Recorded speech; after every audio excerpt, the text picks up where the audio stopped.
មដើមលវីកំព្រាមនាងអាយនៅដាច់សងវែងកណ្ដោយកណ្ដែងតាមដងព្រឹងសាបាយស្ទឹងទឹកហូរកាន់ដុំសេឡាហាងចេញវាចាអង្វរខ្ញុំថាកំដាច់ហាឡៃរសៀលទុនទាបខ្យល់បងពីភ្នំ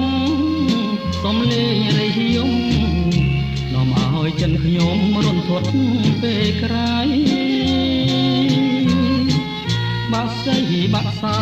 ប្រគំដងត្រីបំពេមុំស្រីកណ្ដាលទ្រូងព្រៃសូរិយាជ្រៀងជ្រេស្រនងជើងភ្នំ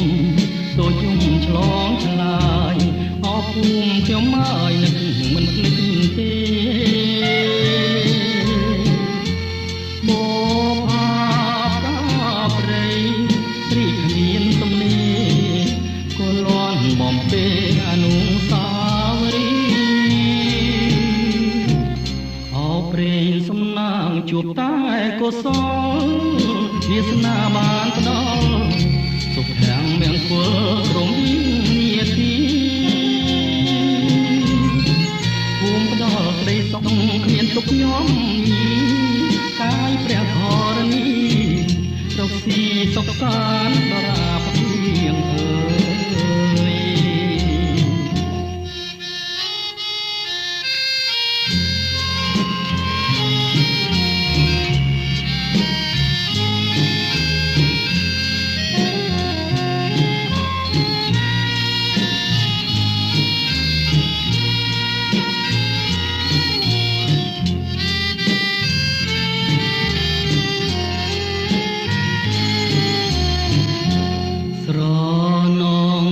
ជើងភ្នំ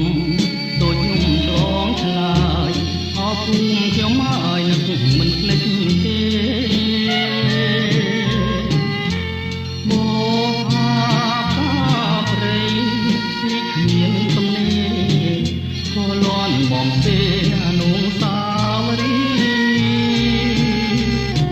អោព្រេងសំណាងជួបតែកុសលវាសនាបានផ្ដល់សុខខាងមង្គលគ្រប់នាទីភូមិផ្ដល់ក្តីសុខគ្មានទុកញោមញី